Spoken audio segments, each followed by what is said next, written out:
আসসালামু আলাইকুম সুপ্রিয় শিক্ষার্থী বন্ধুরা, প্রীতি ও শুভেচ্ছা। গোল্ডেন বাংলা 26 এর পক্ষ থেকে তুলে ধরছি আজকে তোমাদের ইংলিশ বইয়ের ইউনিট 9 লেসন 3 ইউনিট 9 পেজ নং 89 থেকে 90।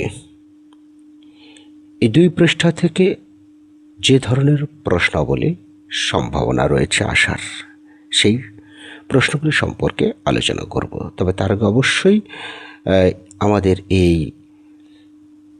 ইউনিটে যেগুলো রয়েছে, যে বিষয়গুলো রয়েছে তা আমাদের অবশ্যই অর্থ সহকারে জানতে হবে এবং বুঝতে হবে। ডোমেস্টিক মানে গৃহপালিত, অ্যানিমেলস মানে প্রাণী, অ্যান্ড বার্ডস মানে পাখি, অর্থাৎ গৃহপালিত প্রাণী এবং পাখি। Look, listen, say and then read after teacher. এখানে লক্ষ্য করছো মুরগি কয়েকটি ডিম নিয়ে বসে আছে। একজন মহিলা এখানে দেখো দুধ দহন করছে। এখানে কি বলেছে পড়াটা আমরা পড়ি সুন্দরভাবে। A cow is a domestic animal. গরু একটি গৃহপালিত প্রাণী। এ হ্যান ইজ এ ডোমেস্টিক বার্ড। মুরগি একটি গৃহপালিত পাখি। We keep them in our houses. আমরা আমাদের বাড়িতে এগুলো রাখি। উই মানে আমরা, কিপ মানে রাখা, দেম মানে সেগুলোকে বা তাদেরকে রাখি, ইন আওয়ার হাউস আমাদের বাড়িতে। The cow gives us milk. গরু আমাদের দুধ দেয়। মিল্ক মানে দুধ, গিভ মানে দেওয়া, গরু আমাদের দুধ দেয়। উই ড্রিঙ্ক আমরা পান করি মিল্ক, দুধ পান করি। দ্য হ্যান লেস এগস ফর আস আমাদের জন্য ডিম দেয়, তাই না? অর্থাৎ মুরগি ডিম পাড়ে, লেস মানে ডিম পাড়া, মুরগি ডিম পাড়ে আমাদের জন্য। উই ইট এগস আমরা ডিম খাই। ওকে, আচ্ছা তাহলে কী কী বিষয় আসতে পারে সে বিষয় পরেই আলোচনা করছি। আগে পুরো ইউনিটটা একটাবার পড়ে নিই। Ask and answer following questions in pairs. What kind of animals is the cow? মানে গরু কোন ধরনের প্রাণী? এই যে the cow is a domestic animal, এর জায়গায় দা বসাবে, কেন দা দিয়ে শুরু করা আছে। What does it give us মানে এটা কি দেয় আমাদেরকে? এই যে the cow gives us milk. 3 নম্বর বলছে what kind of bird is the হেন। মুরগি কোন ধরনের পাখি? এই যে এ hen is a domestic bird, অথবা দা দিয়ে শুরু করলে the hen is a domestic bird. What does it gives us এটা আমাদের কি দেয়? এই যে the hen lays eggs for us. Okay, আচ্ছা write the missing word in the blanks from the box. A hen is a domestic animal, এই যে এটা হবে। It lives in our house. It dash on grains and insects. It dash lives এটা বাস করে মানে বেঁচে থাকে, এটা বেঁচে থাকে অন গ্রেন অ্যান্ড ইনসেক্টের উপরে। ইট লেস এটা লেস এখানে হবে ধারাবাহিকভাবে বসানো। উই ইট এগস, বাহ, উই ইট এগস ধারাবাহিকভাবে দেওয়া আছে। যাই হোক, তারপরে 90 পৃষ্ঠা কি বলেছে দেখি একটু। 90 পৃষ্ঠা কি বলেছে? Put full stop and question marks in the blanks. শূন্যস্থানে ফুল স্টপ অথবা প্রশ্নবোধক চিহ্ন বসাতে হবে। Arpa has a pet animal, এখানে ফুল স্টপ হবে। It is a cat, full stop. It names is Nini, full stop. Have you any pet animal, তোমার কি কোনো প্রাণী আছে? প্রশ্নবোধক চিহ্ন। ডু ইউ লাভ ইট, তুমি কি এটাকে ভালোবাসো? প্রশ্নবোধক চিহ্ন, প্রশ্ন করেছে।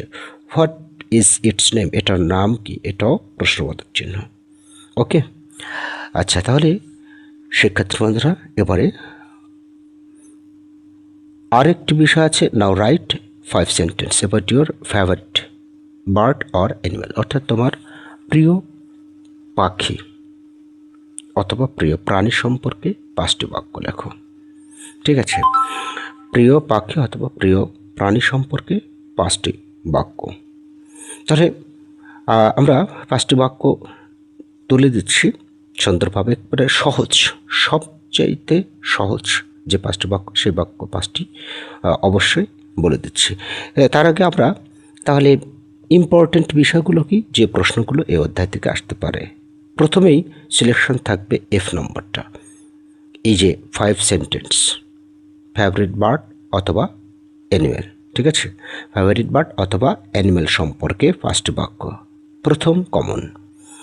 দ্বিতীয়, এখান থেকে পাংচুয়েশন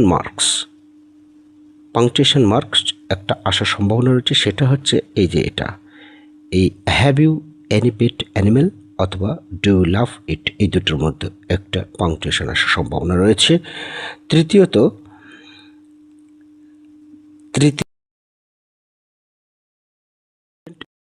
এবং চতুর্থ নম্বরে যে ইম্পর্টেন্ট বিষয় সেটা হলো translate into Bangla or English. সেগুলো কি, এই সবগুলো, যেমন গরু গৃহপালিত প্রাণী, the cow is a domestic animal. মুরগি গৃহপালিত পাখি, দ্য হ্যান ইজ এ ডোমেস্টিক বার্ড। গরু আমাদের দুধ দেয়, the cow gives us milk. আমরা দুধ পান করি, উই ড্রিঙ্ক মিল্ক। মুরগি আমাদের জন্য ডিম পাড়ে, দ্য হ্যান লেস এগস ফর আস। ঠিক আছে, তারপর এই বিষয়টাই। ঠিক আছে, তাহলে চলো এবার 5টি বাক্য বলি, এ বার্ড অথবা এ ফেভারিট বার্ড অথবা এ ফেভারিট অ্যানিম্যাল সম্পর্কে।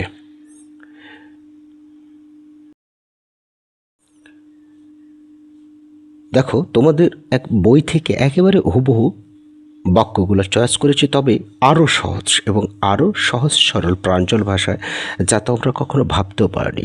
প্রথমেই ফেভারিট বার্ড সম্পর্কে যদি আসে, যে ফেভারিট বার্ড সম্পর্কে 5টি বাক্য, right 5 sentence about your favourite bird, তাহলে দিবে এটা, my favourite bird is the hen. It is a domestic bird. It has 2 legs. It gives us eggs. I like the hen very much. I like the hen very much. তাহলে দেখো, আমি একবারে হুবহু এই বাক্যগুলোই আমি তৈরি করে দেব কাউ সম্পর্কে। যেমন my favourite animal is the হেন, এখানে ইট is a domestic animal, bird change করলাম, ইট হ্যাজ 2 এর জায়গায় 4। তারপরে ইট গিভস আস, এখানে দেব milk, I like the cow very much. মানে দুটো একই রকম, তাই না? অনেক মজার বিষয় না? হ্যাঁ, অবশ্যই মজার বিষয়। তাহলে এর পরবর্তীতে কি আছে দেখি, আমরা মিলিয়ে নিই। এই যে দেখো, একবারে হুবহু এটা দিয়ে দিয়েছি। তোমরা অবশ্যই ভিডিওটা স্টপ রেখে এটা নিয়ে নিতে পারো, যে মাই ফেভারিট অ্যানিমেল কাউ সম্পর্কে। My favourite animal is the cow, it is a domestic animal, it has 4 legs, it gives us milk, I like the cow very much. তাই না? একবারে হুবহু লিখে। তাহলে দুটো শর্ট প্যারাগ্রাফ বলো আর রাইট 5 সেন্টেন্স বলো, যেটাই বলো না কেন তোমরা অবশ্যই কালেকশন করে রাখো, কেননা এর চেয়ে সহজ 5টি বাক্য আর হতেই পারে না। তাহলে শিক্ষার্থী বন্ধুরা, আজ এ পর্যন্তই। ভালো থেকো, সবার জন্য শুভকামনা রইল। আল্লাহ হাফিজ।